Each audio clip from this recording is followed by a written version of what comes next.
ఇంద్రియాలకు వశమైనప్పుడు అధీనమైపోతే ఏంటి దీని ద్వారా ఇప్పుడు వీళ్ళేమంటారు మేము సంతోషంగా ఉండి సంతోషమైన తరంగాలు వ్యాపిస్తున్నాం కదా అంటే ఏ సంతోషము? ఇంద్రియ సుఖమే. ఆ ఇంద్రియ సుఖానికి అలవాటు పడ్డప్పుడు ఏమైద్దంటే ఈ రోజు ఆ భోగులు తింటేనే సంతోషం వేస్తది. ఎవరైనా శరీరం వదిలితే తింటామంటే అధీనమైపోయాం.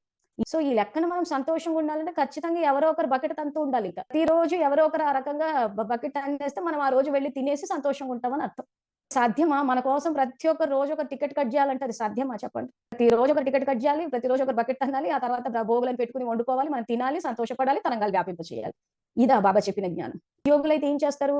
ఆ పరమాత్మను తలుచుకుని యోగి జీవితం కాబట్టి దేని మీద ఆధారపడరు. ఇంద్రియాల మీద ఆధారపడరు. అవసరమే లేదు. అధికారులు వాళ్ళు. ఈ రోజు ఒకటేమవుతది? ఆ పరమాత్మ స్మృతిలో ఉన్నప్పుడే ఆ సంతోషం, అతీంద్రియ సుఖం వస్తది. దానికి ఎవరు శరీరాలు వదులుకోనక్కర్లేదు. ఎవరు టికెట్ పోయేసి అమ్మ పోయారనుకుని, అమ్మో! ఈ రోజు వాడు పోయారంటే బ్రహ్మభోజనాలంట అని చెప్పేసి ఆ సంతోషం కోసం భోజనాల కోసం ఎదురు చూడాల్సిన అవసరం లేదు.